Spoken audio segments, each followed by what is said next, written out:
You're on. Did we do it? Yes. Yay. Yay. Learning something new. I'm like texting Angela. How does this work? I don't even know. So. Yeah, I hadn't realized you hadn't done it before. So there you go. New learning. New learning. New learning. It looks like the heart's like, shroom. Going out the side of your head. Right? Hi, everybody. Canvas that just keeps going. Hi, Debbie. Yeah. And I saw Nepal and Kim. Yay. Yeah. Yay. Hi, Steph. Oh, yeah. Lots of people coming on.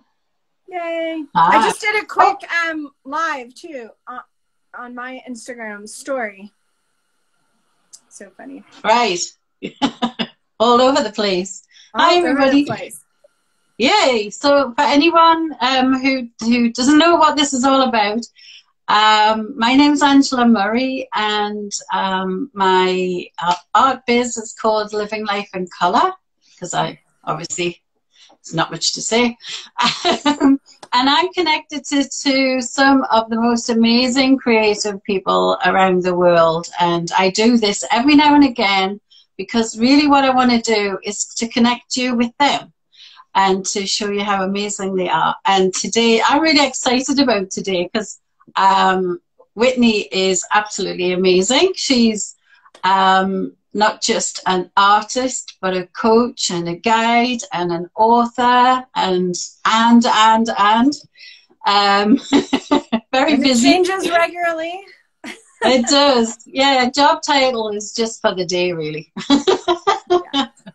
And so we've been working together since, I think it's 10 years, actually. It's 10 years this year, which is quite scary. Ooh, we should have a party. Oh, we are. We should. Yay. Yeah, bigger party. Bigger party, absolutely. So no, I was really excited, and especially because today Whitney's launching it's a festival and it's a course, and it's so much more than that. So I'm going to ask her to talk about that at some point, because that's really, really exciting. But first of all, I just wanted to ask you if you could just talk a little bit about what brought you back to creativity, or to creativity in the first place. Oh, so fun. Well, I'm just having so much fun seeing all of our coach family here. Yay! Hi, Deborah.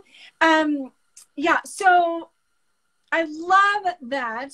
I grew up a total wannabe artist, you guys. Like, so did not believe I had inherited that artistic DNA.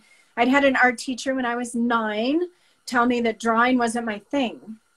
And so, what I heard was I didn't inherit the artist gene. And I became such a vocal wannabe. Like, I was adamant all through high school and college. I freaked people out at my 20th high school reunion because they were just like, what do you do? Like, what? How did that happen? Because everybody knew that I wished I could paint and draw. And I was completely convinced I couldn't. So what happened is I graduated from college, University of Michigan, went off and started selling books door to door, which was kind of a summer gig.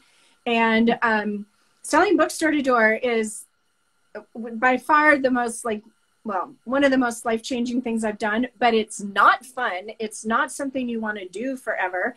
And after my third summer, a third of 4, I was reading a book called Zen and the Art of Making a Living. And in it, the author said that unless you develop an artist mentality, you won't be able to create the life of your dreams. And I didn't know what the heck I wanted to do. I felt cursed by ideas. So like I was coming up with ideas constantly, but like none of them stuck. And I felt like there was going to be the idea. And the idea became to open an art center that was more like a gym. I'm like, people don't go to the gym to become Olympic athletes. Like, they go there to, maintain a level of wellness. And this is important for our wellness, to be creatively fit. So I opened the Creative Fitness Center, which led, that was years and years. 96 to 2010, I had an art center. And then in 2009, I launched my online programs because I was moving from Nashville, Tennessee to Northeast remote Oregon, where I was not going to have the population to pull from, and started teaching online in 2009. And what I witnessed, because I literally opened the doors of the art center and still had never painted. That's incredible. Yeah. I mean, again, the selling bookstore to door somehow is the only way that happened, right? Because nothing's as scary as selling bookstore to door. So I opened the doors and I learned from the teachers. Like how great, what a great way to learn how to paint, is just open an art center. And so I was just at every class, literally, because I had to be, and painting along. And it was interesting because it was about 2 years, I think, into it that I started teaching myself. And the reason I started teaching was because, surprise, surprise, I attracted a lot of other adults. I also did youth programs, which was not my happy place totally. So, but the adults that came were people like me, right? Like they had been wannabe artists. They've been wanting to paint for a long time. And they sensed that the Creative Fitness Center was like an easy entry.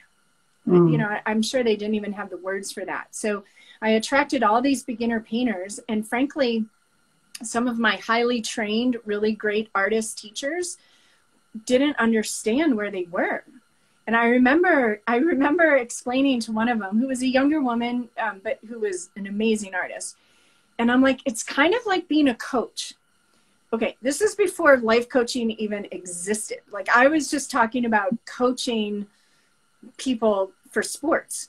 I'm like, you've got to give people small, like accomplishments, small tasks. What's the word I'm looking for? Anyway, give them little things to do, so that they could feel successful. And I had no idea how much psychology was going to be involved in owning an art center. With the adults, at least, everyone was scared. People got triggered, and I know nothing about any of this except that I just loved my people that came. I loved them so much, partly because also I was always on the brink of zero in the bank account. But I mean, I loved the mystery that I was in. It was so wild to go from being afraid of painting to owning an art center. Like it was just my whole soul body blowing. Yeah. So it was really, really fun to kind of learn alongside my students, and true to form, my students would come back and they'd look at me like this and I'd look at them like that. And they're like, guess what I did it. And it was either like I painted the living room pink, or I'm moving to the ocean, or I'm quitting my job, or I realized how to change things around so that I have a better schedule. They were taking control of their life, living their life as art. And we would look at each other, a la Nadia Munarolo Kuriata, and be like, damn, this shit works, And it was just magical, totally magical. And the good news is, teaching online has been just as magical. The connections I get to make, and all these amazing spirits, souls, infinite beings, women, and some men, Maisha, that I get to know really well. And there is a creative awakening happening right now, and we're inviting everybody. Everybody's got it. I think you're right. I've noticed the last definitely since COVID hit, a difference in the way that people view what they want from life and the world. And creativity has been talked about so much more, and which is great, because before that I felt a bit like there's so many people saying, oh, I'm not creative and I can't do this, and now people are going, maybe I might be. It's a shift. So many people, the last couple of years, so many more people in my courses who are first-time painters. So many new creatively fit coaches who just started painting during the pandemic. And, it's been such an amazing space to be in, just witnessing the fire that gets lit. And it becomes like this amazing sparkly flame, because it creates such a sense of possibility. You know, I could really care less about the finished product kind of thing. Although, you know, this place is like covered with paintings. I mean, there's just paintings everywhere, right? But it's really about how it makes you feel and what it empowers you to do. When I learned how to paraglide, started learning how to paraglide, I'm still learning, at age 46, I brought in my life artist, you know, focus on what I want, imagine into, you know, how it's going to go, learning how to stay present, learning how to dance with the fear, how to allow my inner dialogue to be supportive. I mean, it changes everything. So I think that's a really good way of looking at it. I tell my students, like, let go of the outcome and just follow the energy, because what's coming through on the painting, I think you should describe it as, if you try to imagine it with your puny little earth brain, you're only going to get this much of the message. But if you just open right up and just do whatever feels right in that exact moment, it's amazing what comes through. When you alluded to it around, it's not just about painting, it's what it does in the rest of your life that I find fascinating. Absolutely. Yeah. It's a journey of liberation for sure. Like, if I say, do you want to feel more free in your life? And you're like, oh yes, please. Paint with Angela, me, half the people watching right now are creatively fit coaches. Like, whatever it's going to take to pick up a paintbrush and mush paint around. Like this canvas I just pulled out to play with. And it's been, I don't even remember what it was at first. It's a really nice canvas, but it was an elephant. There's an elephant underneath the heart. And, you know, you just can paint over and over and over. You don't have to be perfect. You don't have to know what you're doing. I think that's a massive life lesson just in itself, though, that everything's a do-over. It's like we attach so much to what people might think of us, or failure, etc., etc. And then when you start painting, and especially in the style like we play with, layer upon layer, you suddenly realize, like, oh, but when I wake up today, I can just change everything and it's a do-over. I think I learned that from painting. So I'm not saying I've got no fear, because the little thing sits on my shoulder every now and again, but I'm more likely to strap on the wings and jump off the cliff, because I know something's going to change. Exactly. You know, what's coming to mind, Angela, and I might have even, I don't know where I got this when I was creating the Super Soul Flow program, but I was with Angela in New Zealand for part of that. Some of the lessons are videoed in New Zealand. The whole teaching around there are only beginnings. So that's one of the teachings that came through for Super Soul Flow. It's like, what if we were taught from the very beginning of our human experience that there were only beginnings, no endings?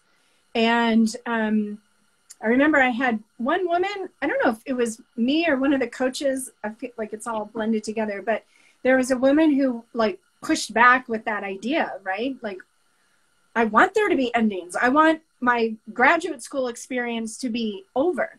It's like, yes, and you're beginning your life as someone who's just finished grad school. Yeah. Because what happens is, if you take away endings, if they're only beginnings, then can you ever say you failed? Right? Can you ever say you made a mistake? If they're only beginnings, it's just, there's newness, there's always possibility. And that's much more the way life is. It's true. And this fear of other people, the fear of people judging you and, you know, everything that you do or what you post online and all of this sort of stuff. People are so wrapped up in their own lives, they're not even watching, really. And that whole thing about your yesterday's news is so quick now, that really, should we be bothered about what other people think? I personally feel that nobody should care what my opinion of them is. So, Yeah. I love, I think this is in alignment when I'm starting the coaching training, and I say to everyone, I don't care what you do. I don't care if you complete the course or not. I don't care if you paint or not. All I care about, and I love saying that because it sounds so like, what? You don't care? And I'm like, all I care about is what you want. Yeah. You're the boss. You're the sovereign life artist, the creator of your experience. What do you want? And all I care about is helping you get there. And I love how that just turns everything around. Like, what? You don't care about what I do? No, I only care about what you want to do. Yeah. What you want to experience. So, oh, good. No Deborah, judgment. Yeah. I even tried to talk Deborah out of the Creatively Fit coaching training. Right, Deborah? I was like, you might want to wait a little bit. You're like, nope, I already signed up. Okay. I'm in. So how many coaches are there now? Because, you know, I've seen. Yeah. You know, I don't count things, but there are over 400 just in the Facebook group. Yeah. Isn't that amazing? Yeah. 400 plus worldwide, started in 2010. So holy moly. And the next training does start May 1st, which a month from now. Wow. There's so much going on with the festival and everything. I think we're at least going to send $10,000 to those nonprofits in Africa. Yeah. Do you want to talk a little bit about that, about the festival and what's happening? Sure. So, Festival of Feminine Power and Artistry, women supporting women through creativity, 21 different painting workshops taught by, I think it's 18 creatively fit coaches, including myself, and 3 special guests. Sharon, yeah, right, $10,000. And I wanted to collaborate with my coaches. I love doing that. And I wanted to use art as a form of artivism, like activism, because what a great way to be able to show an image and also share that creative frequency, which is the problem solving frequency. And I wanted to raise money for nonprofits. And so as soon as I crystallized those desires, it was like literally like a ticker tape, like a Festival of Feminine Power and Artistry. And I'm like, whoa. And it happened. It was an unstoppable dream that was given to me, and it launched today. And it is truly like the energy in it and around it is so magical, sparkly. It's like sparkly, like it's fiery, because it's women taking back our power, getting to know ourselves better through these aspects of the feminine. So in some of the workshops, you'll paint a goddess. In some of the workshops, you paint symbols that are connected with the divine feminine. In some workshops, like there's a willow tree, and there's such a wide breadth. I paint Freya here, this painting. Oh, beautiful. Yeah, very different, I feel like, from my typical, but she came through, like literally in the workshop. And all of us who were teaching, because it was so quick, we were all kind of nervous. Like it's just an hour-long lesson. And so you're like, oh, I got to do all this in like an hour video. And I'm like, oh, I hope Freya comes through. And I just started talking to her. And I was showing people how to mix gold from yellow and purple. And then there was like this blob of yellow. And I'm like, oh, that's nice and thick. I'll just scrape a face in there. It'll be like a little spirit in the painting. And then it was like, oh, hello, Freya. And so it went from there, which was really exciting to have that happen. So, and it's a beautiful experience. Just the teachers are all very much like, you can follow along exactly or follow your own musing. But most importantly, spending the time to meditate on and create with these energies that are our feminine powers, which men and women have, masculine and feminine. So it's not exclusively for women, or we're not anti-man, but we are interested in the feminine energy rising on this planet right now, because clearly it is absolutely necessary. So yeah, just go to whitneyfreyastudio.com and you will see it. Yeah, and I'll post the links and everything as well, so people can get them after the recording. I think I found it exciting because being sort of a little bit on the inside, being able to see some of the pictures coming through, of what's actually going to be in there. I think that's really exciting, and yeah, and the coaches are just filling it with so much joy, but also heart. So yeah, I think it's going to be an amazing experience, and gosh, 21 different lessons that keep you going and we're forever. Going to keep adding. Kristen Fagan, who's watching, she's already raised her hand to add another a lesson. We'll be adding some more content through 2022, and awesome. Yeah, so it's going to be pretty cool. Pretty cool. I think we might have to do some festival lives or something now that I understand this. Yay! That's hilarious. I hadn't realized you hadn't done it before. Yeah, no, that's really cool. So, what would you like when you think about being an artist, what does that mean to you? Well, one of the things that I loved was in the magic and everything was, I remember pulling out Don Miguel Ruiz's book, The Four Agreements. Sometime in 2012, I had just moved out of my marriage house into my own house, and the book caught my eye, and I pulled it out, and right in the foreword where he's explaining his heritage and that his his beliefs and everything are Toltec, from the Toltec tradition. And in there he says the Toltec word for human is artist. So I must have been a Toltec in a past life, I think, because it's just so clear to me. We're all artists. And just like Don Miguel Ruiz says in the book, just to use his words, like he said, we're all creating the art that is our life. The only question is if you're doing it with or without awareness. Right. So with awareness, I think is worth trying out these days, because clearly we know that living life without awareness, I think we can all speak to that personally as well as collectively.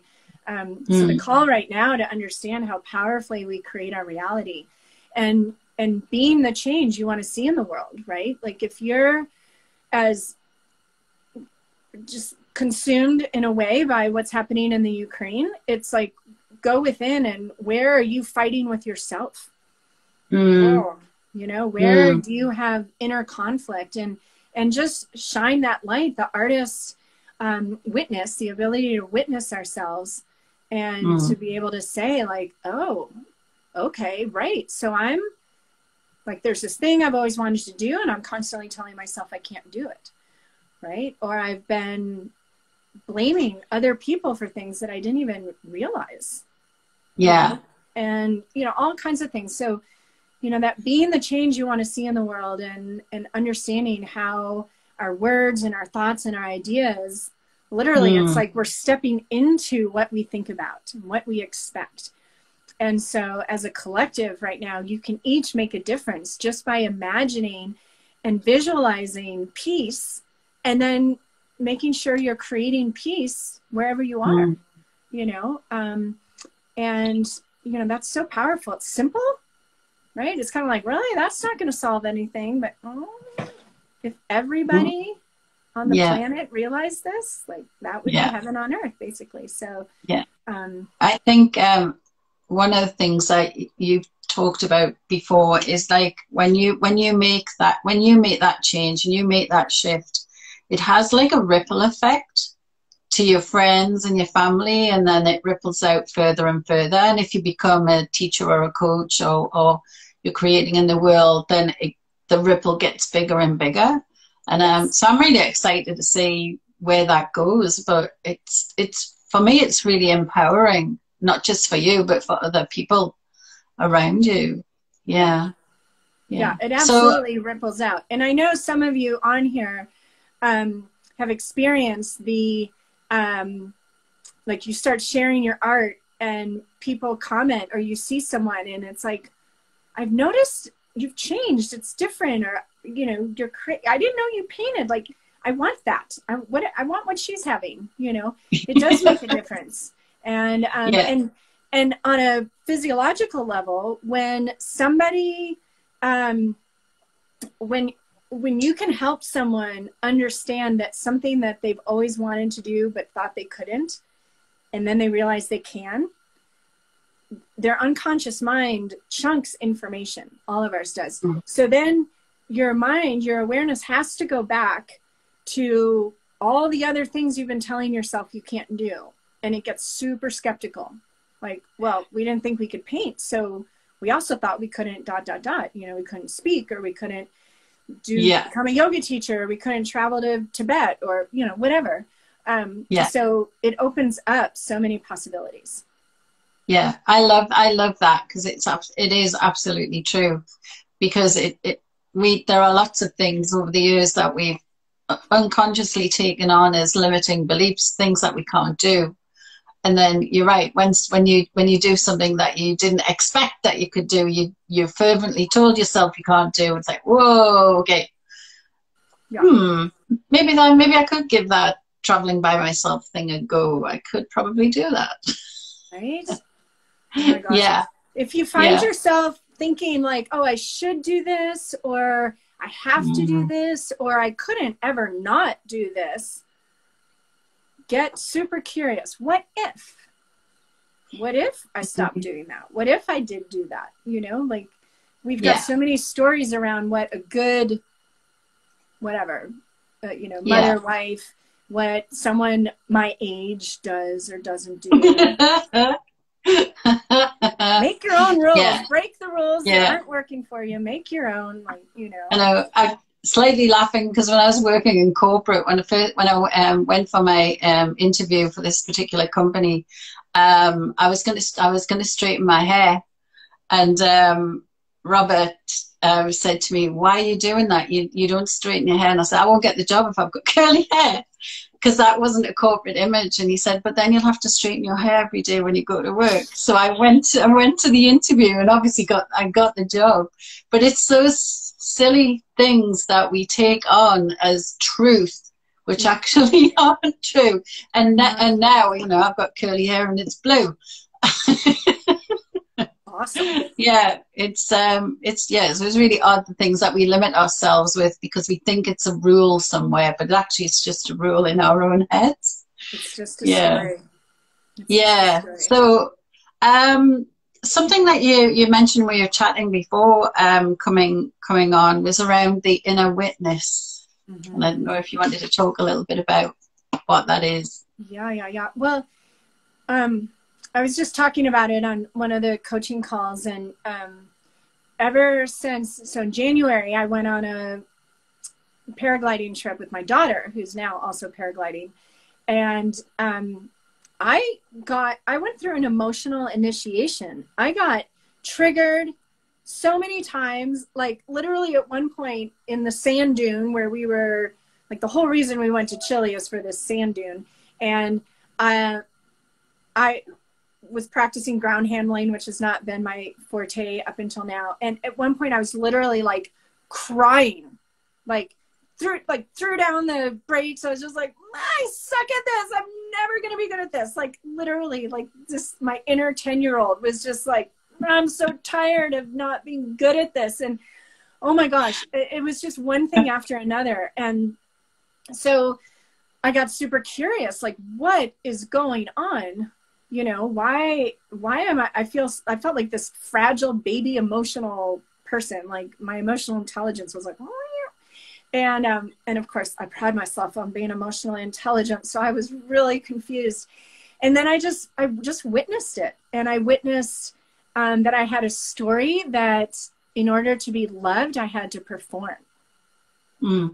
So if I wasn't performing, you know, my daughter wasn't going to love me as much, or, you know, all these things. And so there were so many ahas, and I had no idea those stories were still there. And by the time I left Chile, I was just on fire. I was so excited, and I, you know, was so grateful. I feel like whenever we travel, which I haven't really missed the traveling, frankly, but when we do travel, it's like this constant opportunity for a rebirth. You know, because you're in a totally different environment. There's no routines. Everything's disrupted. And I think whatever it is, your higher self or something brings stuff to the surface for you to deal with, because it's like this concentrated time and an opportunity, I think, to emerge from the trip wiser and more expanded. So, so this ability to witness, to really feel the feelings, and then I just feel myself kind of taking a step back. Maybe we've seen it in the movies, or almost like Ghost. Remember when he was kind of hovering and he steps into Whoopi? But anyway, so it's like that stepping out and just observing with complete objectivity and unconditional love, right? There's no judgment. Your inner witness is not there to judge you.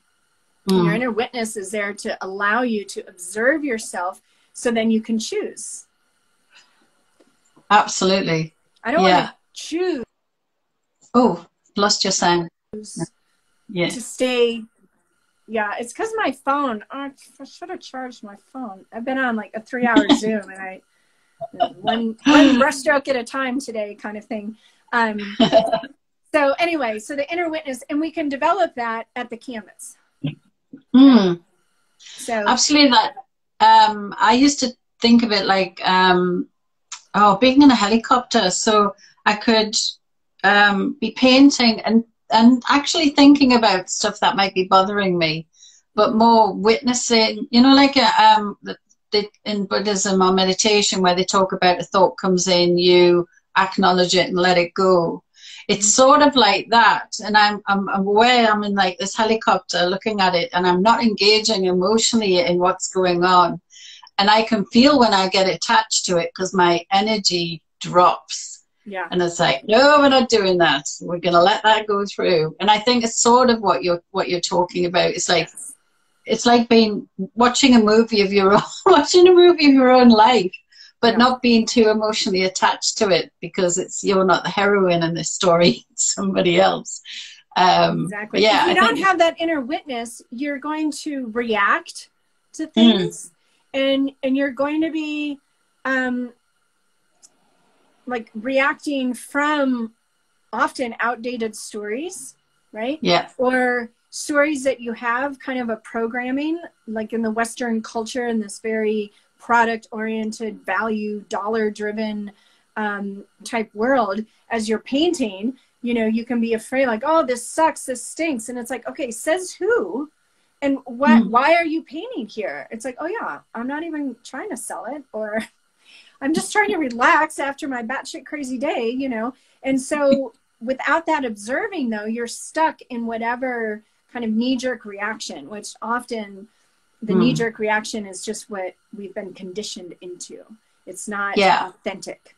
So we want to develop this witness so that we can more effectively choose how we want to move through our life, the art that is our life, rather than being like, you know, bonked around.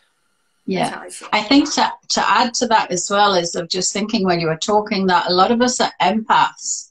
So sometimes we find ourselves in an emotional state, and it's not even ours, it's somebody else's. We've sort of picked up on their energy, and, you know, and I, the first time I realized that was, because I used to be a big soccer fan. I'll say football, where I come from. And you'd go in a stadium of 50,000 people, and I would end up picking up on their energy, and it was actually quite overwhelming. But I didn't realize. I thought that was just my stuff. It was like I was really upset that they weren't doing well. But actually, it had nothing to do with that. I was just happy to be at the game. Okay, I think I've been to a soccer game in Spain, but they're typically pretty crazy in Europe. So I'm just picturing you like grabbing the face paint and like chugging the beer, and then all of a sudden being like, wait a second, I don't even care about that. I'm just here to have a good time. Oh, actually, there is a story attached to one of those. I was at one game and somebody threw a meat pie, and it actually hit me. And I picked this thing up, and they'd taken a bite out of it before they threw it. So obviously it wasn't a good thing. So yeah, the games are really crazy. Watch out, but not so much of the chugging beer.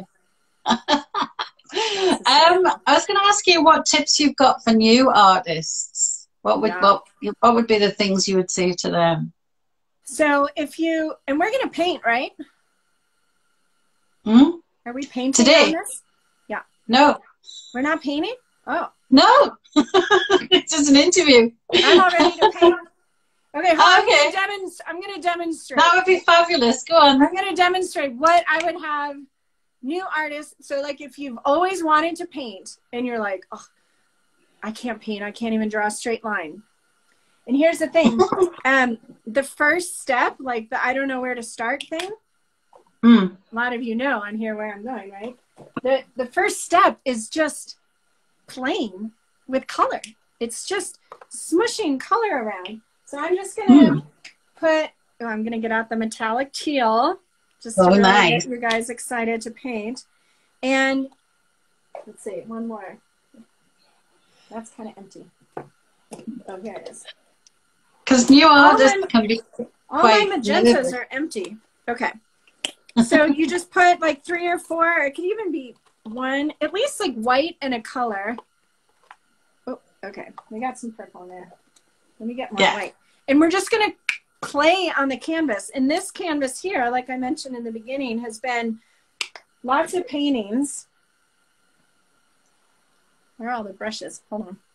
And, you know, we've been trained to take ourselves in our paintings like so seriously. So serious. So, one, you can paint over anything, right? So, this has been an elephant.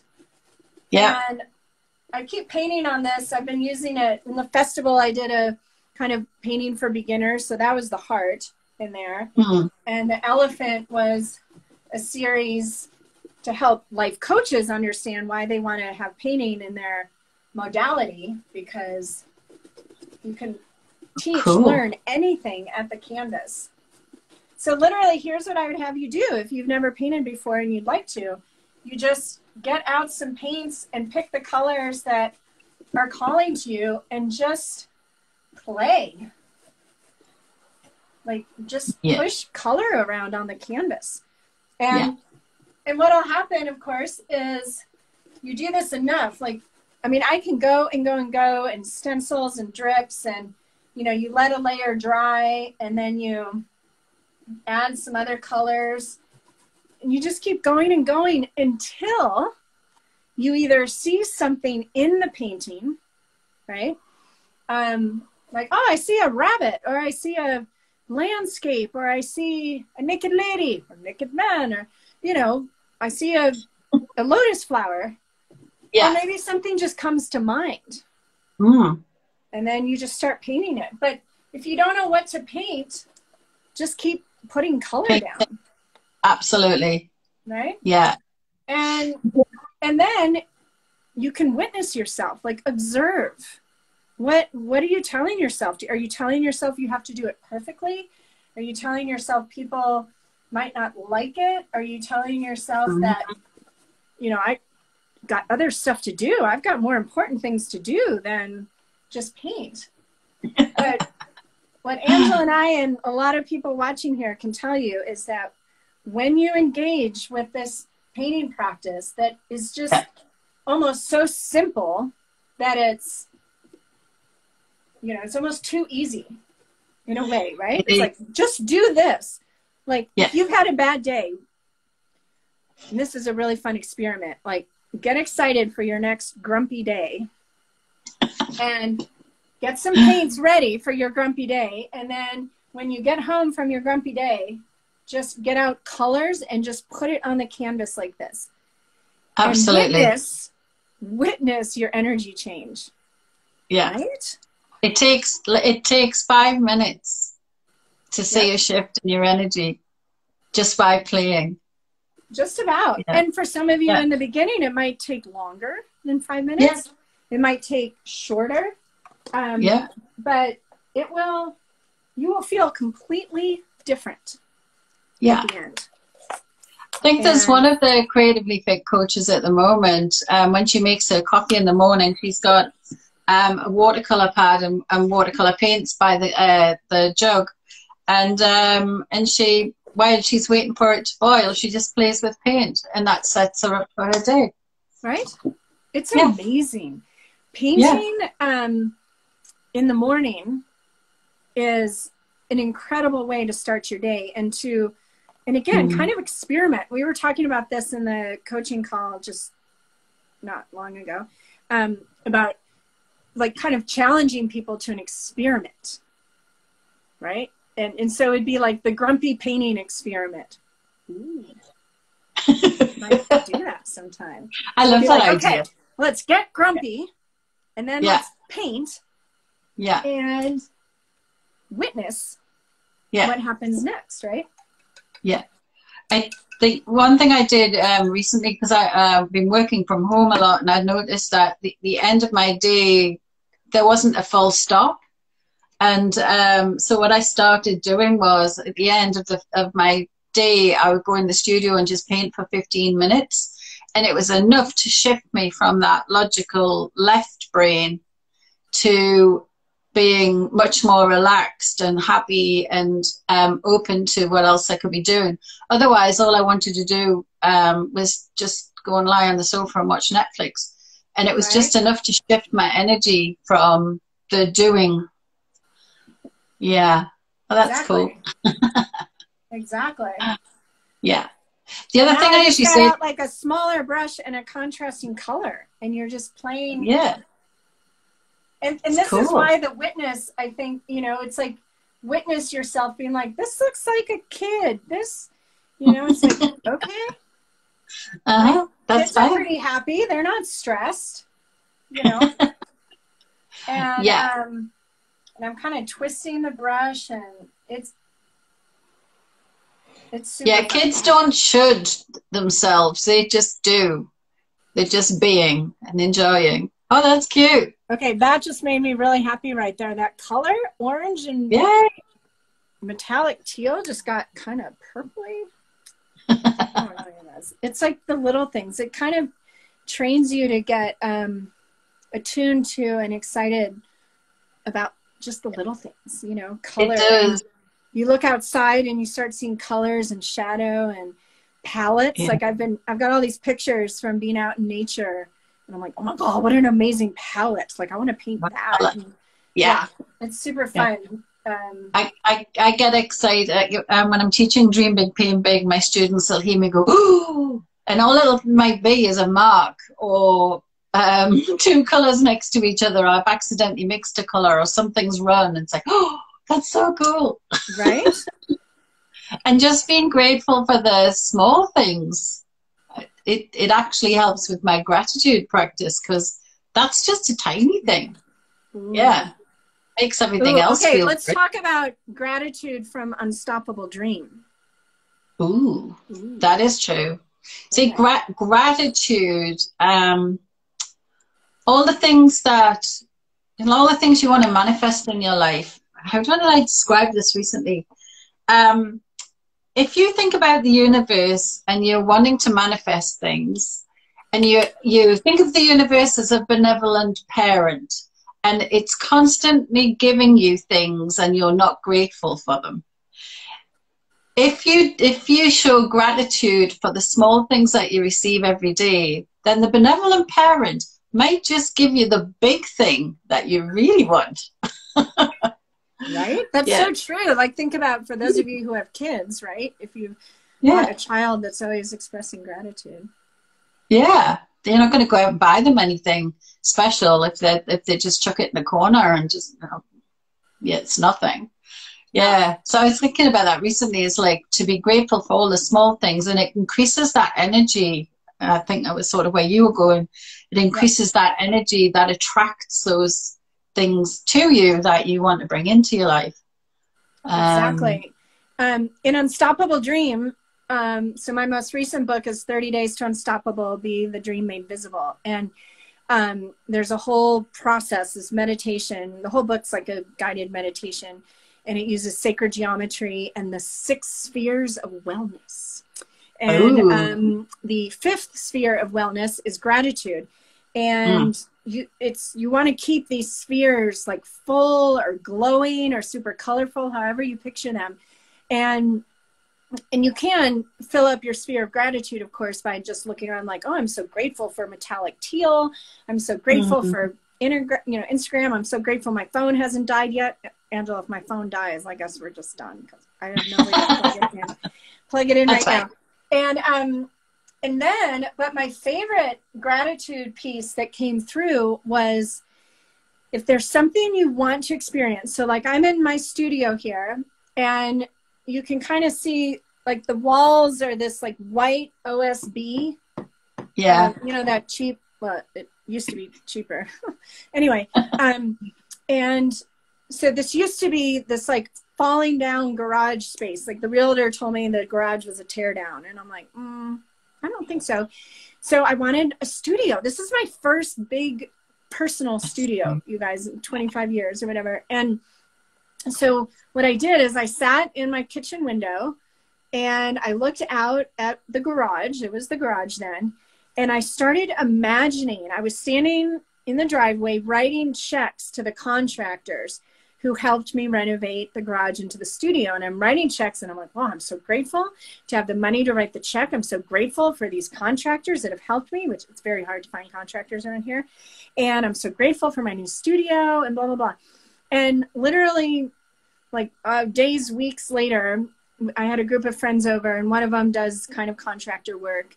And I was telling him about my vision. He's like, I want to help you with this. I want to help. So he started it, but then he kind of boogied.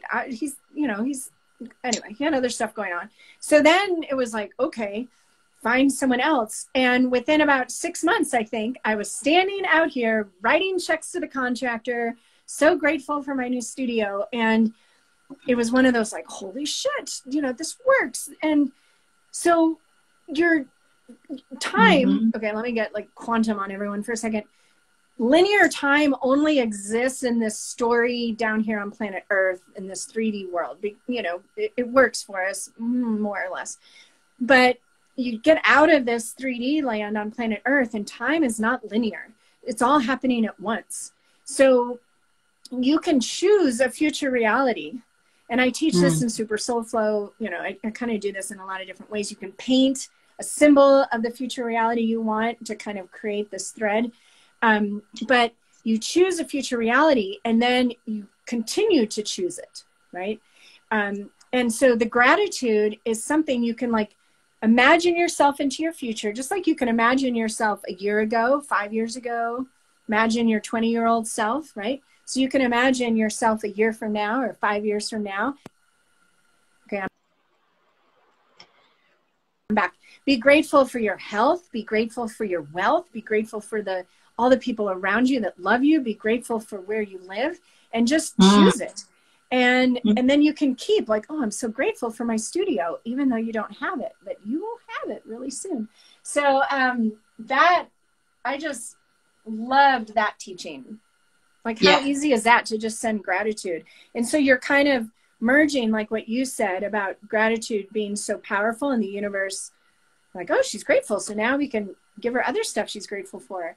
But you start playing with that future because energy exists before matter. So you send that the energy of gratitude into your future and then you'll align with it. So I believe that's why when I was living in Auckland and we were surrounded by other houses and I kept putting out there around we're gonna get somewhere, it's gonna be spacious in the country, and that was impossible. It was impossible in Auckland. And then sort of a year later found ourselves living on a rural property in the Bay of Plenty, which in itself is funny, the fact that it's called the Bay of Plenty. Right? What it was a big fact. Place. I know. And I put it down to that. It was like, I just put it out there that was going to be what was going to happen. But I couldn't have imagined how it was going to happen. And I think we need to stay away from the details of how it's going to happen and just hand it over and try and put yourself in the best position for things to happen. Yes. Hi, Jane Harshman. That's one of my local girlfriends. Oh, hi. Well, yeah. I remember, of course, you know, I visited your old home in Auckland, and this is one of the ways you can be like a miracle maker for your friends, you guys. When I remember my friend Nikki, who's the one who gave me the puny earth brain, like we got puny earth brain from Nikki, and she was recently divorced and looking for a job, and she hadn't worked, you know, outside of the home. She'd had energypainter.com, which is, she's taught me a lot of what I teach now. And I told her, I said, I am visualizing you calling me up and telling me how much you love your new job and how much you love the people you work with. And it's going to be amazing. And literally, I don't remember how many months, but it was exactly that. Like, she called me up. Oh my God, guess what I get to do? And she was, we had such a joke because we'd have sleepovers. She lived a little further away in Nashville, and we'd have sleepovers, which of course always involved red wine. And she gave me a magnet that had that Venn diagram, or the Vestia Pisces. And the one circle was first bottle of wine, second bottle of wine, moments of brilliance, like the in-between. So she got a job at a organization that creates fundraising opportunities with wine tastings. Wow. Yeah. So you can do that for people when they say, oh, I need a job, or I need a, and it's like, okay, you're gonna call me. I can see it. I'm going to open up the email, and you're going to be like, guess what? It worked. And you can do that for the people around you. Absolutely. Yeah. Yeah. Yeah. I love that. There's just all the different possibilities. And it all comes from having a creative mind. Exactly. Hey. Yeah.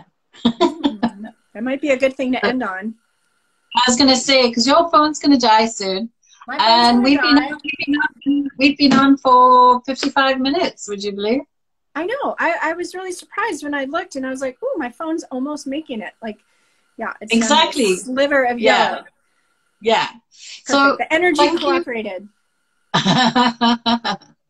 Thank you so much for the day. It's been fabulous. I mean, I love chatting to you anytime. Of course. But what I was going to say is I'll post all the links to all the things in the underneath this when we're finished. But if you're looking for Whitney, it's whitneyfreya.com. And she's on obviously Instagram and Facebook, and yeah, it's great to see everybody here. Thank you for everybody for tuning in. Yeah, and good luck with the to all the coaches on here that are on the 21-day course. You're going to be amazing, and I can't wait to see it. And it started today, but people can still sign up. So yeah, anytime. Absolutely, absolutely. Okay. Thank you, Angela. Bye, everybody. Thanks for joining us. Okay, bye, everybody. I like my new abstract. I do too. I need a photograph of that. Okay, bye. Bye. Bye.